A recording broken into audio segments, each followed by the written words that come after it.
40 people heard my mother say it. 40 people, standing in my sister's backyard under string lights my father had spent 3 days hanging, holding champagne flutes that cost more than my monthly grocery budget. My mother raised her glass, smiled the smile she saves for church and funerals, and said, "And this is Naomi. She's between jobs right now, but we love her anyway." Between jobs. That was the phrase she chose. Not unemployed. Not looking. Between jobs, like I was a comma in someone else's sentence. My name is Naomi Calloway. I was 29 years old that night, and this is the story of the engagement party where my family introduced me as a joke, and the 6 weeks that followed where the joke stopped being funny to anyone but me. I didn't say anything back. I want you to understand that first, because everything that happened after only makes sense if you understand that I have always been the one who doesn't say anything back. But 3 weeks after that party, my sister's fiancé stood in that same backyard, in front of some of those same 40 people, and he did something none of them saw coming. Least of all my mother. I'll tell you exactly what he said. But first you need to understand the house I grew up in, and the ranking system that had been quietly deciding who I was since I was 7 years old. The house was on Larkspur Lane in Millbrook Falls, Ohio, a town of 11,000 people built around a defunct paper mill and a Presbyterian church with a white steeple you could see from 3 streets away. It was a good house. 4 bedrooms, a wraparound porch my father had rebuilt twice, a kitchen that smelled permanently of my mother's coffee and the lemon oil she used on the banister every Sunday after church. I can still hear the specific creak of the 4th stair from the top, the one that always gave you away if you tried to sneak down after midnight. My father, Walter Calloway, ran the hardware store on Main Street that his own father had opened in 1961. He was not a cruel man. He was a quiet one, which is a different thing, and quiet men let cruel things happen in rooms they are standing in because speaking up costs them something they are not willing to pay. My mother, Diane, was the one who set the temperature of that house. She had been the younger of 2 sisters herself, the one who was told she was the pretty one, while her older sister was the smart one, and I have come to understand, though it took me years, that she spent her whole life trying to make sure she never again occupied the lesser half of a comparison. She just made sure someone else did instead. That someone else was me. My sister, Brooke, is 2 years younger. She was born easy, in the way some people are born easy, good at school without trying especially hard, good at sports without especially caring, good at being liked by teachers and mothers and, later, men.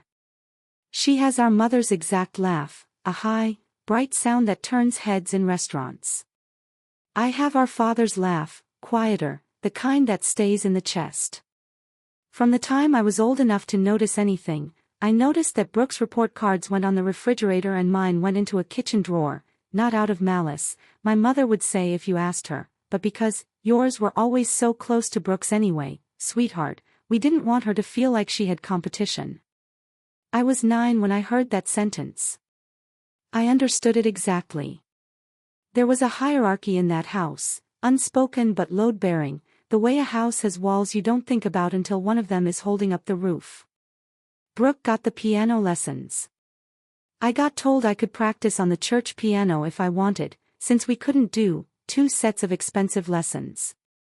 Brooke got the car at 16, a used Honda Civic my parents had detailed for her birthday, with a bow on it, a photo of which still lives in a frame in the front hallway. I got a bus pass and a part-time job at the hardware store, folding my father's inventory sheets and learning to run a register, which I want to say now, without irony, is where I actually learned the thing that would end up mattering most in this story. The smell of that store never left me, pine sol and machine oil and the particular metallic tang of the key-cutting machine in the back corner. My father would let me run it sometimes, on slow afternoons, and there was something satisfying about the way a blank key went in formless and came out with a shape, a purpose, a lock somewhere in town it now belonged to. I didn't know yet that I'd spend the next decade of my life learning to read financial statements the same way I learned to read the notches on a key. Shape first. Then purpose. I want to be precise about what this favoritism looked like, because vague grievance is easy to dismiss and specific fact is not. When I made the honor roll in 10th grade, my mother said, "That's wonderful, honey," while unloading groceries, without turning around. When Brooke made junior varsity cheer that same month, my mother rented a banner from the print shop on Route 9 that said "Congratulations Brooke" and hung it across the garage door, where every car on Larkspur Lane could see it for 11 days. I counted. I used to count things. It was the only power I had. By the time I left for college, Ohio State, on a combination of a partial academic scholarship and a job in the bursar's office that covered what the scholarship didn't, my role in the family had calcified into something specific and small. I was the responsible one, which sounds like a compliment until you understand what it actually meant in our house. It meant I was the one who didn't need anything. Brooke needed things: attention, money, reassurance. A wedding fund started when she was in the 8th grade, if you can believe that, an account my mother mentioned to me once with the phrase, "Well, we always knew Brooke would need help getting started, and you'd figure it out on your own, you always do." I was 19 when she said that to me. I said, "Okay, Mom." I have said, "Okay, Mom," more times in my life than I can count, and every single time it cost me something I didn't get back. I majored in finance, then went on to get my CPA license, then spent 6 years building a career in forensic accounting that my own family could not have described accurately if you'd offered them money to try. To them, I was doing something with numbers. To the industry I actually worked in, I was, by the time I was 28, a senior forensic accountant at a boutique firm in Columbus that specialized in exactly one thing: finding money that other people had tried very hard to hide. Divorce cases. Corporate embezzlement. Estate disputes where someone's signature had been forged on a document 11 years ago and nobody noticed until I did. I was good at it. I was quiet about being good at it, because quiet was the only language that had ever worked in my house, but I was good at it, and there is a version of this story where that fact alone would have been enough to change how my family saw me. It was not enough. Nothing was ever going to be enough, because the ranking system in that house was never actually about achievement. It was about who my mother had decided, at some point before I was old enough to have a vote, deserved to be the exception and who deserved to be the rule. Brooke was the exception. I was the rule. And 2 months before the party where my mother would introduce me to 40 guests as unemployed, I had, in fact, quietly and deliberately, made myself unemployed on paper for exactly 9 weeks, for reasons that had nothing to do with failure and everything to do with a decision I had made about my own life that I had not yet told a single member of my family. That decision is the reversal I promised you at the start of this. I'll get to it. But first, you need to watch what they did to me while they still thought they knew who I was. The first of the scenes I want you to see happened 6 weeks before that party, on a Sunday, at the same dining table where I'd eaten 1,000 dinners of pot roast and green beans cooked until they lost their color. My mother had invited me over specifically, she said, because we have news, and I drove the 40 minutes from Columbus with a bottle of wine I couldn't really afford, because some habits about performing okayness don't leave you just because you've started to see them clearly. The news was Brooke's engagement. She'd been dating a man named Marcus Webb for 14 months, an architect who'd moved to Millbrook Falls to oversee the renovation of the old mill building into loft apartments, and he'd proposed the weekend before at a lake house his family owned in Michigan. Brooke held out her hand across the table, and the ring caught the kitchen light, and I said, "Honestly, it's beautiful, Brooke.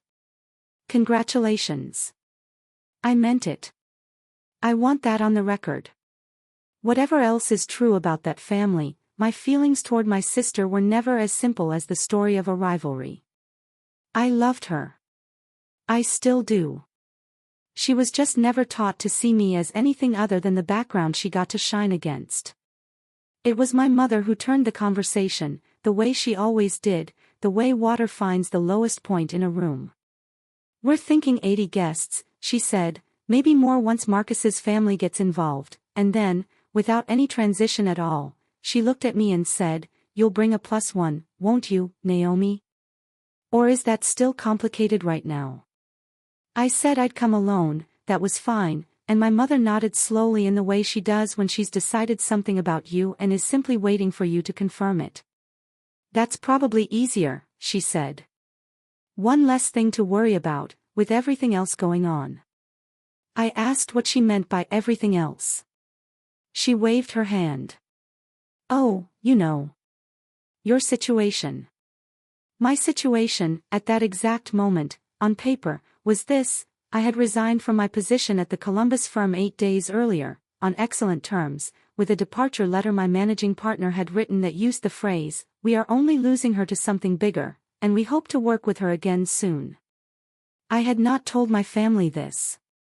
I had told them nothing at all, because I had not yet decided what to tell them, and because some part of me, the part that had been trained since age 7 to expect nothing and ask for nothing, wanted to see what they would say about me while they still believed I had less than I did. What they said, over the next 6 weeks, taught me more about my family than the previous 29 years combined.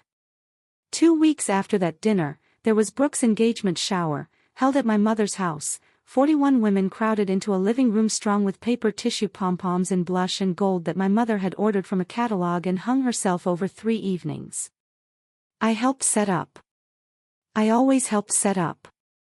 There is a specific kind of invisibility in being the sister who arrives early to steam the tablecloths and leaves late to bag the trash, and I had worn that invisibility so long it had started to feel like a uniform rather than a costume.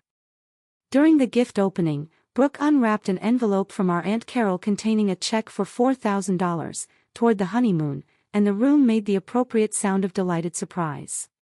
My mother caught my eye across the room and said, to no one in particular but loud enough that 6 women turned, "Naomi's not much of a card and check person. She's more of a, what do you call it, a thoughts and good wishes person." Someone laughed, not unkindly, the way you laugh at something you assume is an inside joke you're not quite in on. I smiled.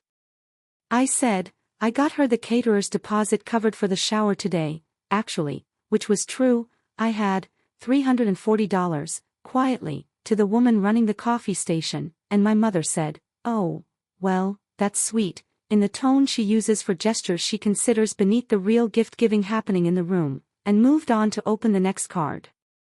The third scene is the one I think about most, because it is the one where my father, who I want to be fair to, who I do believe loved me in his own limited and quiet way, said nothing at all while something specific and cruel happened in front of him.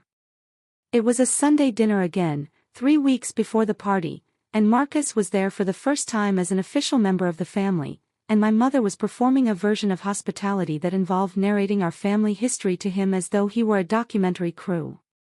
"Walter built this table with his own hands," she said, "and Brooke got a full ride to Miami University. You know, we always knew she'd go far," and then, gesturing at me with her wine glass the way you'd gesture at a piece of furniture whose provenance you weren't entirely sure of, "and this is Naomi. She's very smart. Very numbers-oriented.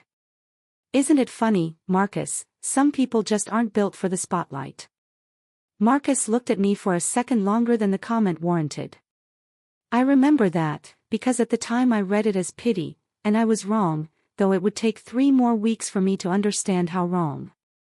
I said, "I like it back here just fine," and changed the subject to the mill renovation, because I have gotten very good, over 29 years, at changing the subject away from myself before anyone can notice how much a sentence has cost me. The fourth scene happened over the phone, which somehow made it worse, because there was no table to look down at, no glass to hold, nothing to do with my hands while my mother said what she said. She called on a Tuesday night to talk about the wedding budget. Brooke and Marcus were paying for most of it themselves. Marcus's renovation contract with the mill developers had paid out well, 6 figures well, though I wouldn't learn the exact number until much later, but my parents were contributing $12,000 toward the venue, and my mother had decided, without asking me, that I would be contributing as well. "We thought $2,000 from you would be fair," she said, "for the flowers, maybe, or the favors, something visible so people know you were part of it." I asked why she'd decided the amount without asking whether I could. There was a pause, the kind of pause where you can hear someone deciding whether to lie to you. Then she said, "Well, we didn't want to put you in an awkward position of having to say no in front of people. This way you can just tell them you handled the flowers. I said I'd think about it. I did not tell her that $2,000, to me, at that exact moment, 8 days into severance and 11 days before I would sign a contract I had already been offered and had not yet accepted, was not the hardship she assumed it to be. I let her assume it. I have thought many times since about why I let her assume it, and I think the honest answer is that some part of me, even at 29, still wanted to know what she would do if she believed the worst version of my life was the true one. There is one more scene from those 6 weeks I need to give you before the party, because it is the smallest one and, in some ways, the one that has stayed with me longest. It happened at the hardware store, on a Thursday afternoon, where I'd stopped in to say hello to my father and found my mother there instead, restocking a display of garden gloves near the register. A regular customer, a woman named Sheila Dunmore who had known our family for 20 years, asked my mother how her girls were doing, and my mother said, brightly, "Brooke's engaged, to an architect, if you can believe it, just gorgeous, the whole thing," and then, almost as an afterthought, gesturing at me where I stood by the paint counter, "And Naomi's here too, obviously, still figuring some things out." Sheila looked at me and said, kindly, "Oh, that's all right, honey, everybody figures it out eventually," and patted my arm, and I said thank you, and rang up her garden gloves myself because my father had stepped into the back room, and there was a strange, specific loneliness in standing behind that register, the same register I'd learned on at 14, being comforted by a stranger for a life my own mother had just invented for me in 4 words. I said nothing to my mother about it afterward. By then, silence wasn't submission anymore. It had started, quietly, to become evidence. I found out at the party. That was the 5th scene, and the one that ended the accumulation, because after that night, there was no more slow build. There was only the line, and then there was the decision. The party was held in Brooke and Marcus's backyard on the 2nd Saturday of June, a rented tent, string lights, a 4-piece string quartet Marcus's mother had insisted on, 40 guests including 3 of my old high school teachers, 2 of my mother's church friends, and my Aunt Carol, who I actually liked. I arrived early, again, because some patterns take longer to unlearn than others, and helped carry folding chairs from the garage. I was wearing a dress I'd bought for the occasion, dark green, well cut, the kind of dress a woman wears when she has decided, on some level she hasn't fully admitted to herself yet, that she wants to look like someone who is doing better than her family thinks she is. The toast happened around 8:30, after the caterers had cleared the appetizer trays and before the cake was cut. My mother stood, tapped her glass with a spoon in the way she'd practiced, I'm sure, at home in the bathroom mirror, and began introducing the family to Marcus's side, most of whom hadn't met us before. She introduced my father as the backbone of this family, and don't let the quiet fool you, he built half this town's houses with his own 2 hands, which wasn't strictly true but was the kind of overstatement my mother allowed herself about my father because it reflected well on her. She introduced Brooke, glowing, easy, her arm around my sister's shoulders, as the heart of our family, always has been, since the day she was born, smiling. And then she turned toward me, and I remember the exact texture of the moment, the way the tent fabric moved slightly in the June breeze, the specific citronella smell of the candles burning on every table, the weight of 40 pairs of eyes moving toward me in the second before my mother spoke. "And this is Naomi," she said, raising her glass, smiling the smile she saves for church and funerals. "She's between jobs right now, but we love her anyway." 40 people heard it. 40 people laughed, some of them, the small polite laugh people give when they're not sure if something was meant to be funny but the tone suggested it was. My father did not correct her. He looked down at his plate. Brooke, to her credit, said, "Mom," in a warning tone, but it was already out, already sitting in the air over the tables, already the sentence 40 people would remember about me from that night instead of anything I had actually built in the 8 days since I'd left a job on excellent terms with a departure letter in a drawer at home that used the word, irreplaceable. I did not correct her either. I raised my own glass, said, to Brooke and Marcus, in a voice that did not shake, and drank. That was the inciting act. Not the sentence itself, though the sentence mattered, but the 8 seconds afterward, in which 40 people watched my mother reduce 29 years of my life to a punchline, and not one of them, including me, said a single word to stop her. I did not cry at that party. I want to be exact about that, because there is a version of this story that would have me running to the bathroom, mascara streaked, the standard scene. That is not what happened. What happened is smaller, and stranger, and truer. I finished my glass of champagne. I ate a slice of the cake, chocolate with raspberry filling, standing near the dessert table with my Aunt Carol, who leaned over at one point and said, quietly, that was an ugly thing for her to say, and I said, it's fine, Aunt Carol, because it is what I have always said, and because saying anything else, in that yard, that night, would have cost more than it was worth. I stayed until 9:40. I helped carry the folding chairs back to the garage, the same chairs I'd carried out 4 hours earlier, because apparently there is no version of my family's gatherings where I am not the one who arrives early and leaves with something heavy in my arms. I hugged Brooke goodbye. I told her the flowers were beautiful. I said nothing to my mother beyond, good night, and she said, drive safe, without looking up from the gift table, and that was the entire exchange between us on the night she introduced me to 40 strangers as unemployed. I drove home with the windows down. I did not cry in the car either. Somewhere around the county line, on the 2-lane road that cuts through the Henderson's old soybean field, I said one sentence out loud, to no one, to the dark, to the smell of cut hay coming through the window. Okay, I said. Okay. That's the last one. I did not know yet exactly what I meant by it. I only knew that something in me, some final small patient thing that had been waiting 22 years for a reason to stop waiting, had finished waiting that night. I got home a little after 10:30. I did not unpack my bag. I sat at my kitchen table, the one I'd bought myself, secondhand, refinished over a weekend 2 years earlier, and I opened my laptop, and I did not write an angry message to anyone. I did not post anything. I did not call my mother to tell her how that sentence had landed. I opened a folder on my desktop labeled, plainly, family. I had started that folder 4 years earlier, not out of vengeance, not at first, but out of habit, the same habit that made me good at my job, the habit of writing things down, dating them, keeping receipts, because a woman who has spent her whole life being told her version of events doesn't count learns early to build a version that can't be argued with. I looked at the folder for a long time. Then I picked up my phone, and I called the one person who had never once, in 29 years, needed me to be less than I was in order to feel comfortable with who she was. I called my grandmother. My grandmother's name is Eleanor Calloway. She is 84 years old, and she has lived alone in the same brick ranch house on Ridge Road since my grandfather died, 11 years ago, and in 29 years she has never once told me I was too much or not enough of anything. She answered on the second ring, because she is a woman who has never let a phone ring 3 times in her life. It's late for you to be calling, she said.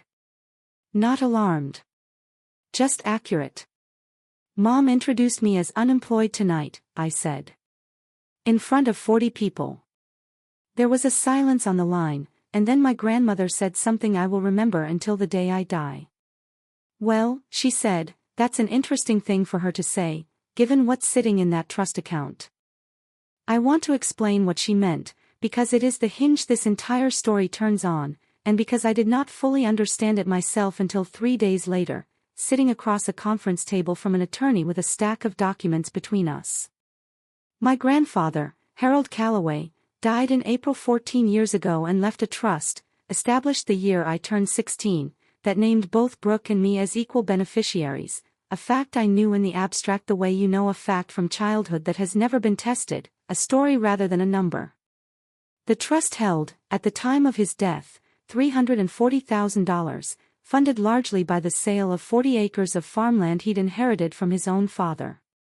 My mother, as the named trustee, had discretion over distributions for the health, education, maintenance, and support of each granddaughter, in equal measure, until the trust terminated on our 35th birthdays, at which point whatever remained would be paid out in full. I had received, over 14 years, 2 distributions from that trust. The first was $4,000 toward my final semester at Ohio State, in 2018.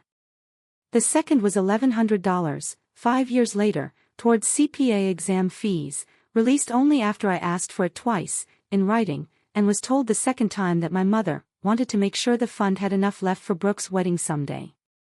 Brooke, in that same period, had received the Honda Civic at 16, paid for in full from the trust, $13,200 including tax and title.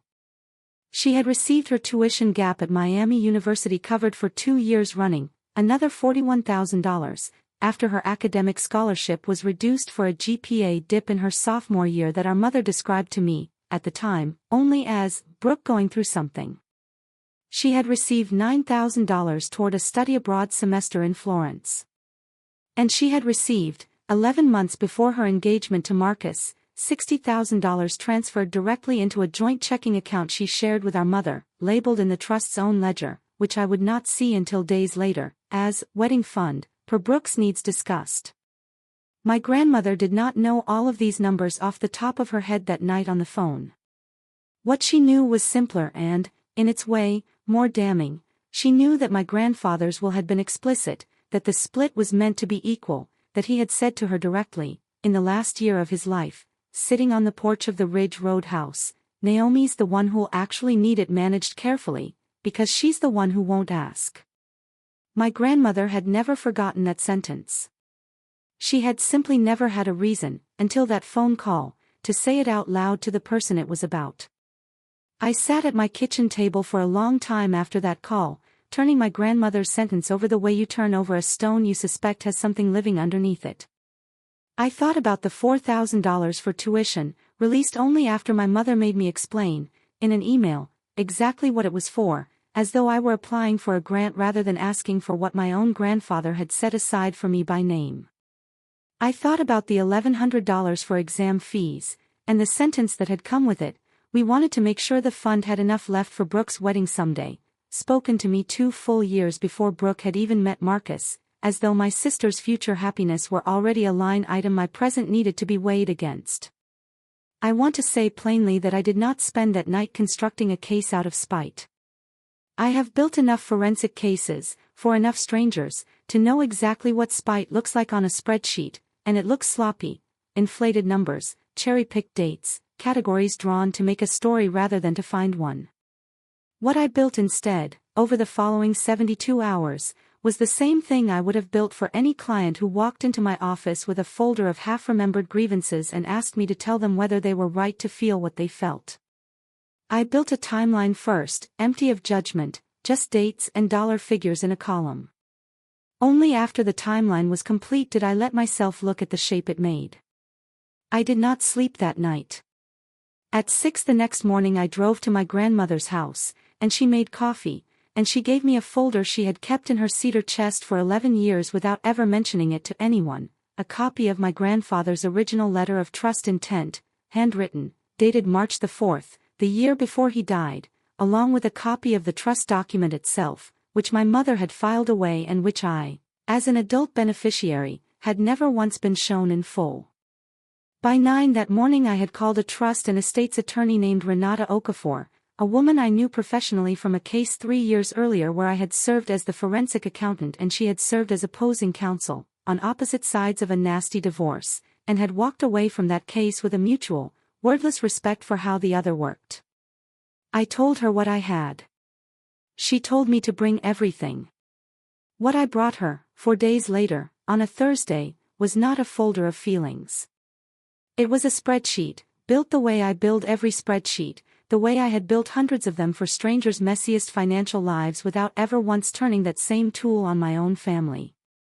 14 years of trust statements, obtained through a records request Renata helped me file, cross-referenced against my grandfather's original letter of intent, against Brooke's known milestones, the car, the tuition, the study abroad semester, the wedding fund, and against my own 2 distributions, totaling $5,100 across 14 years, against a total outflow to Brooke of $187,400 across the same period.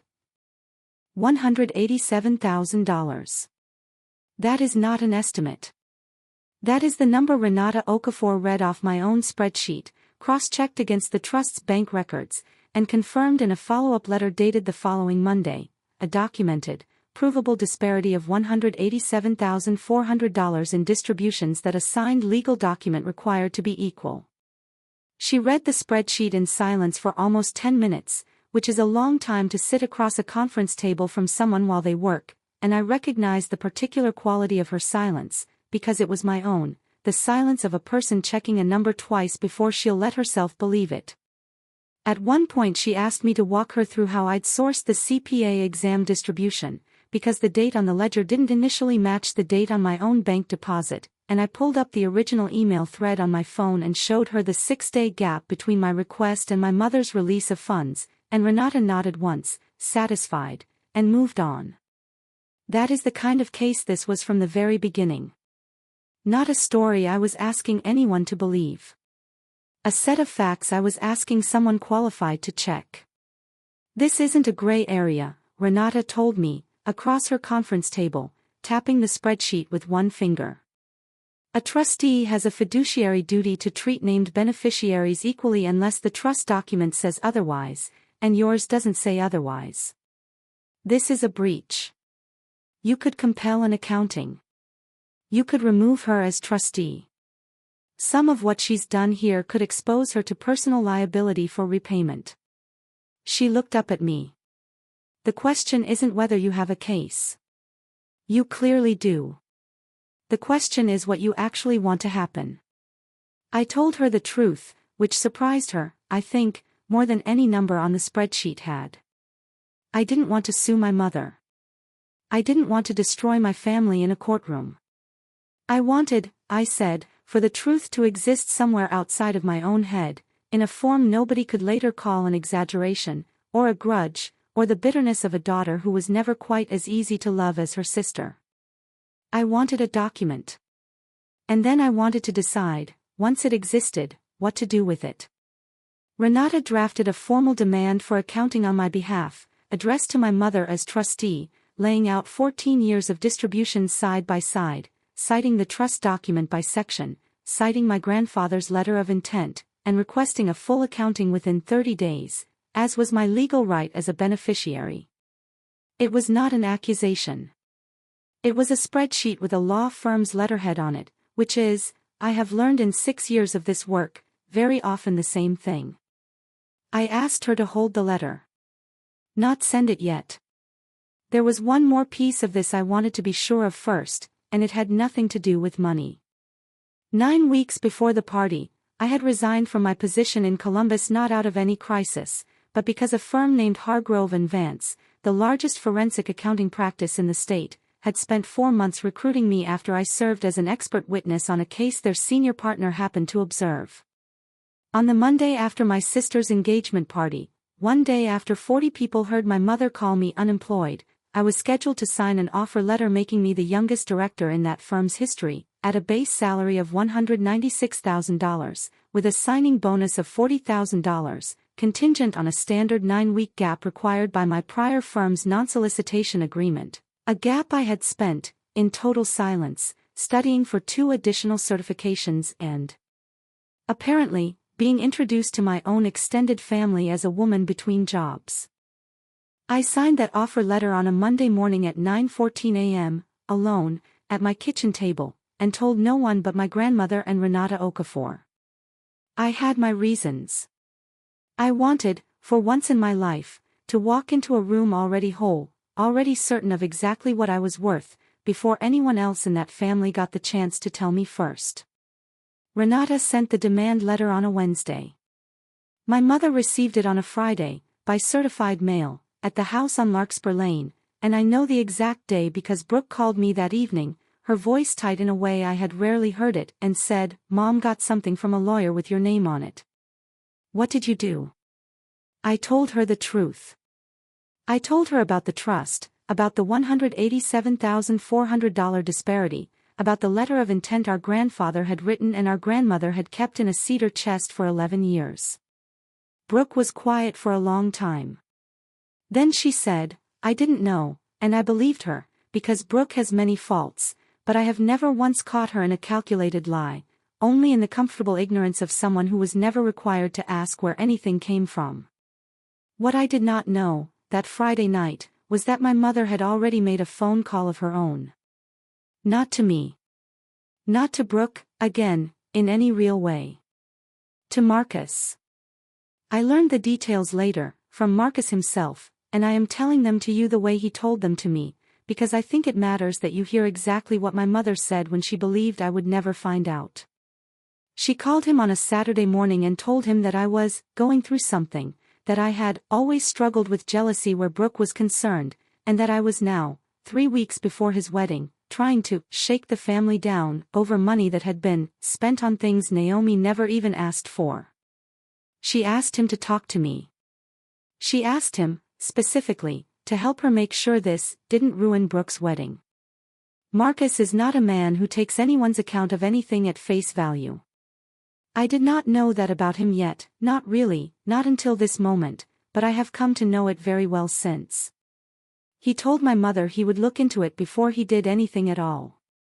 And then, instead of calling me, he called Renata Okafor's office directly, identified himself, and asked, as a member of the family about to enter it by marriage, whether he could see the documents his future mother-in-law had described to him in such different terms. Renata called me before she sent him anything. I told her to send it all. 3 weeks and 1 day after the party where my mother had called me unemployed in front of 40 guests, Brooke and Marcus hosted a cookout in the same backyard, under the same string lights, ostensibly to finalize wedding details with both families before invitations went out. 42 people came this time, the same core group, plus Marcus's parents, Richard and Elaine Webb, who had flown in from Michigan and were, I would learn, personally covering the majority of the venue costs for the wedding itself, a fact that would matter a great deal in the next 20 minutes. I almost didn't go. I sat in my car in the driveway on Larkspur Lane for 4 full minutes before I made myself walk to Brooke's yard, and I want to tell you honestly that I went, in the end, not because I was brave but because Renata's letter was already sent, the accounting was already demanded, and I have never once in my life been the person who leaves a room before a conversation she started is finished. The tent was smaller this time, the string lights the same ones rehung from 3 weeks earlier, a few bulbs already burned out along the far pole. I noticed the same citronella candles, the same folding tables, the same low murmur of a crowd that has not yet decided what kind of evening it's going to be. Marcus found me near the drink table before the toast started and said, quietly, just to me, I read everything Renata sent over. I wanted you to hear it from me before tonight happens, whatever tonight turns out to be. I asked him what he meant by that. He didn't answer directly. He just said, your mother doesn't know I've seen it yet, and went back to his seat beside Brooke, and I understood, watching him go, that something in that yard was already in motion that had nothing to do with anything I was planning to say. My mother saw me arrive and did something I had genuinely not anticipated. She stood, tapped a spoon against her glass exactly as she had 3 weeks earlier, and began speaking before I had even set down my bag. Before we get into all the wedding details, she said, smiling at Marcus's parents, I just want to say how grateful we are that this family is coming together. Family isn't always easy. She glanced at me, briefly, deliberately. Sometimes people go through difficult periods, and they don't always handle it gracefully, and it can be hard on everyone around them. She paused, letting that sit. But we love each other anyway. That's what matters. I understood, in that moment, precisely what she was doing. She was building a story for the room before I could tell mine, laying the groundwork, in front of Marcus's parents, in front of 42 witnesses, to frame whatever came next as the outburst of a daughter who couldn't handle her sister's happiness. It was, I will admit, a well-constructed sentence. My mother has always been better at sentences than she is at truth. Marcus stood up. He did not raise his voice.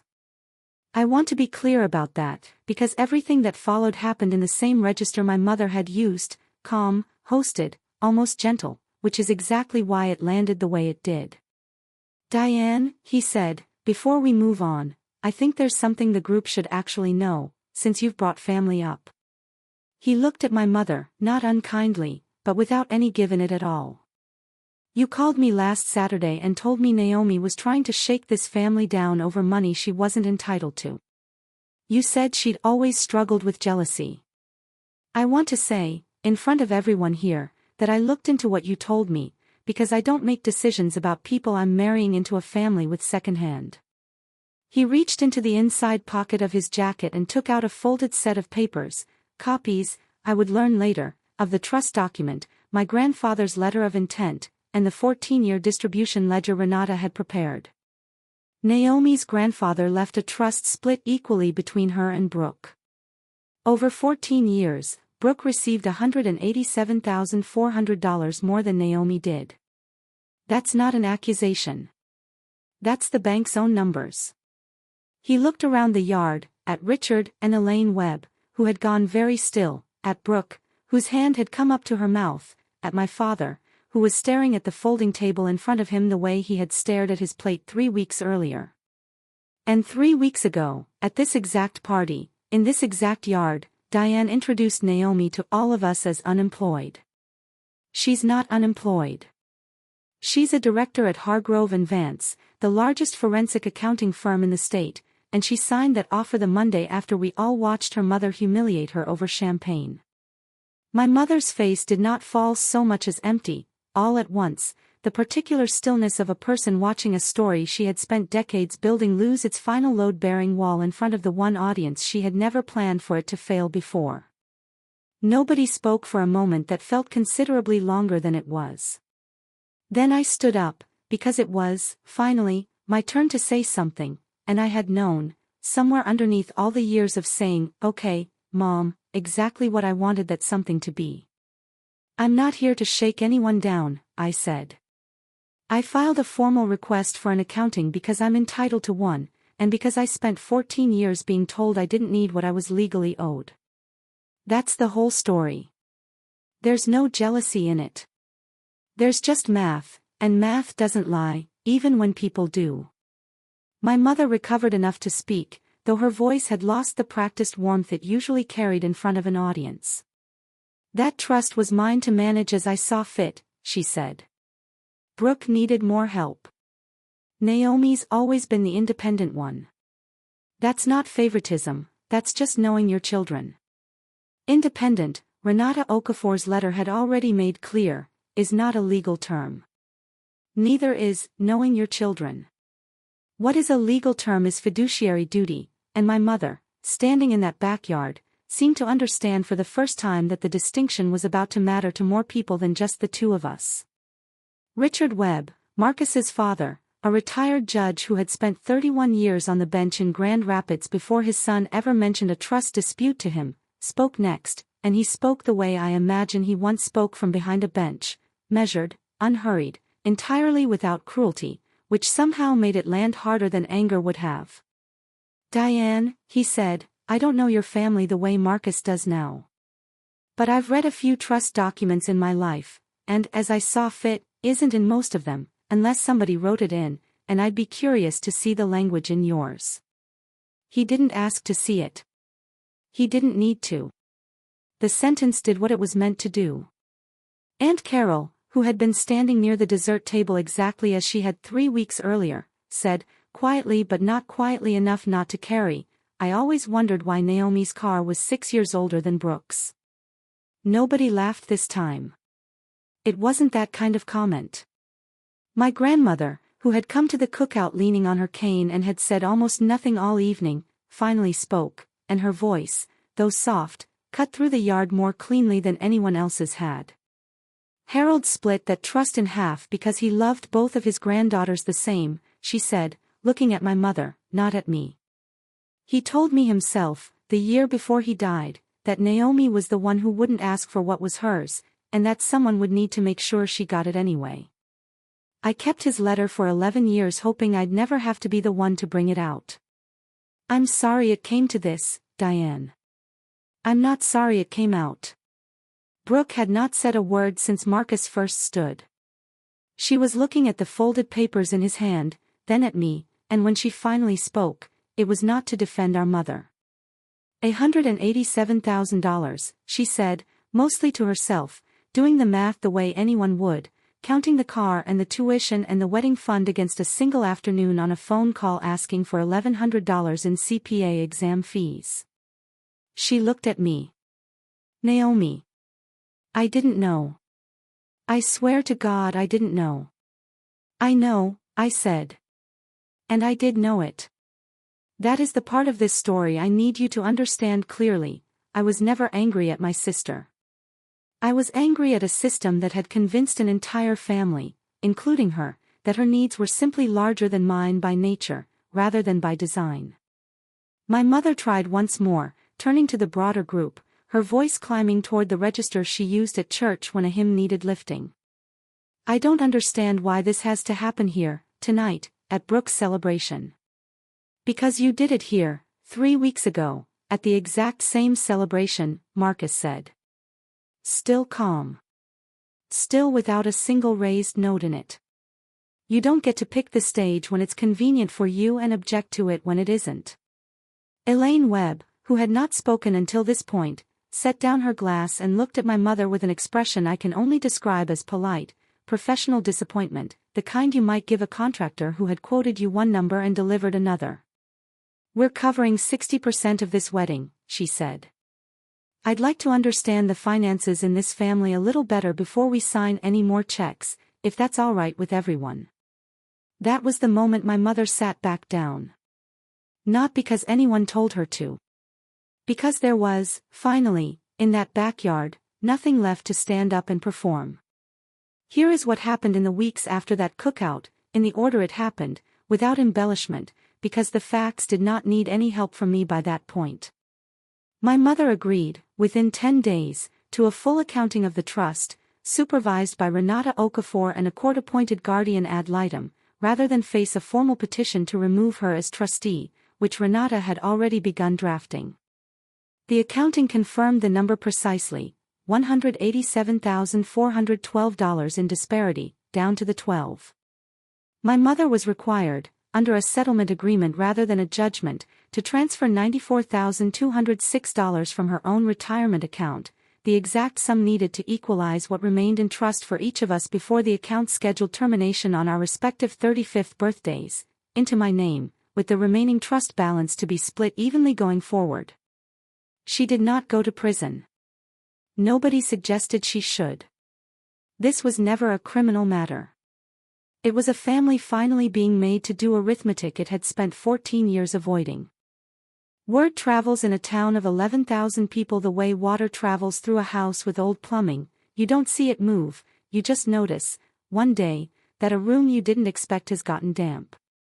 My mother's closest friend from church, a woman named Pat Ferris who had stood 2 feet away from her at the original toast and laughed the small polite laugh along with everyone else, stopped inviting her to the Tuesday coffee group within a month, not with any dramatic confrontation, just a slow thinning of the invitations until they stopped altogether.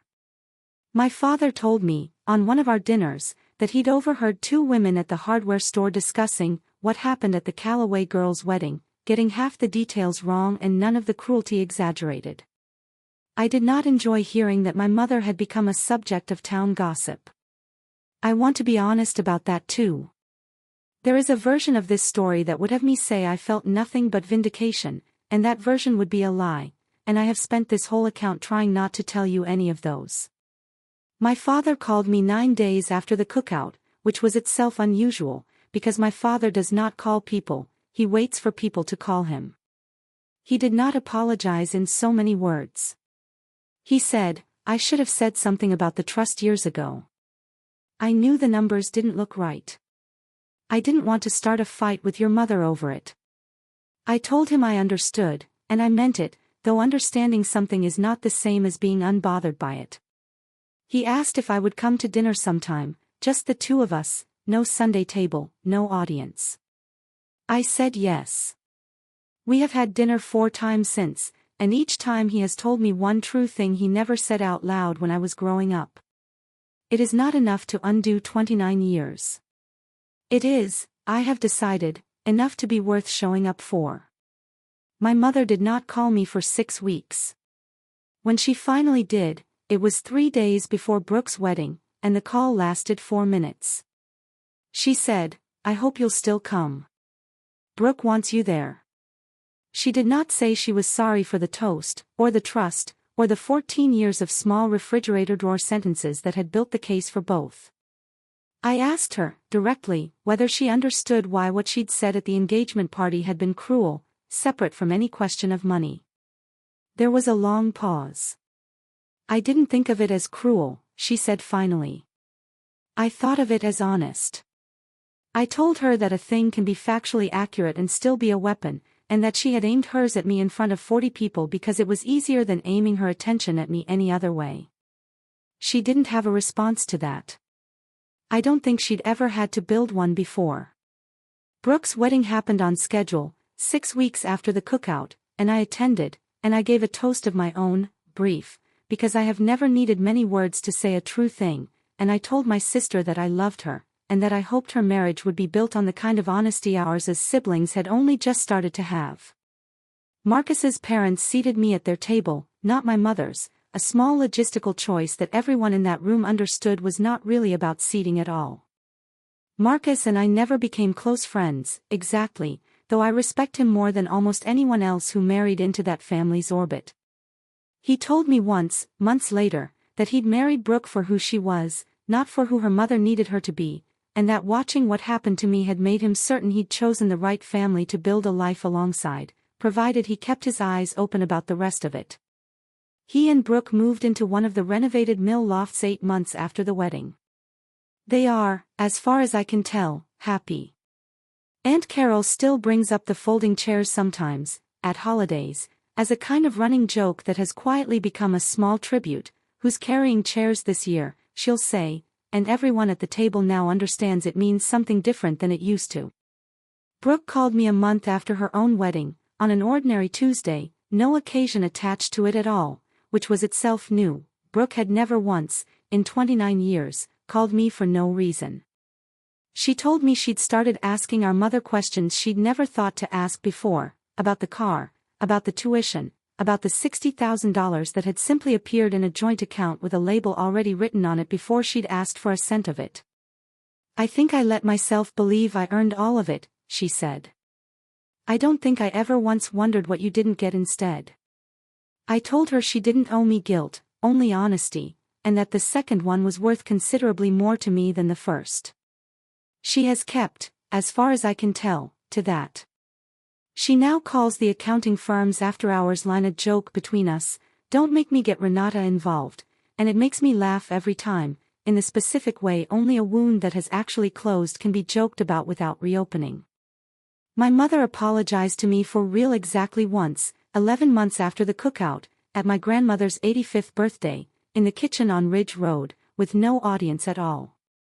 She said, "I spent so long making sure Brooke never felt like she was less than you that I never once thought about what it did to you to be the example instead of the exception." It was, I think, the most honest sentence she has ever said to me.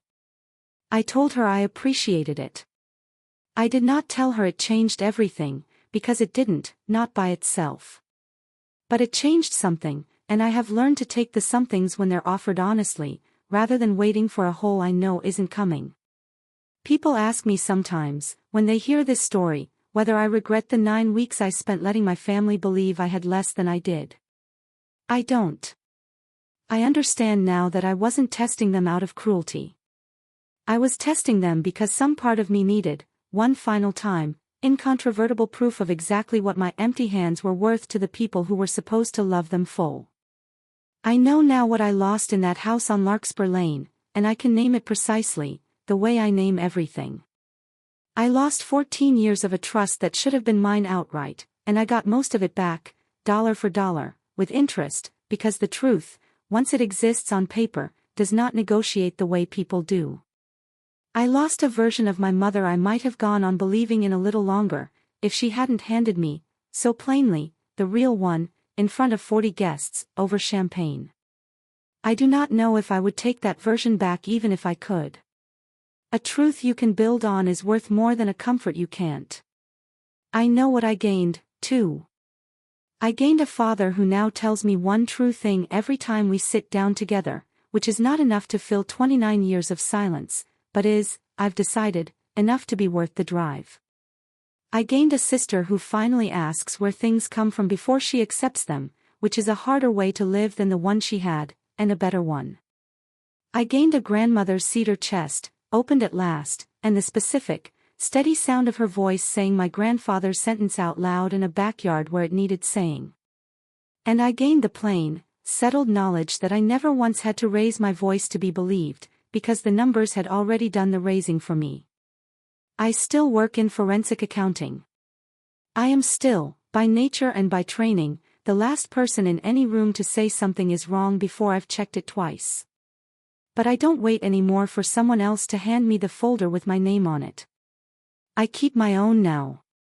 I have learned, the hard way, in a backyard under string lights, that the people who call you unemployed to a room full of strangers are rarely describing your job. They're describing what they've decided you're worth. And I am the only one who ever really got to decide that.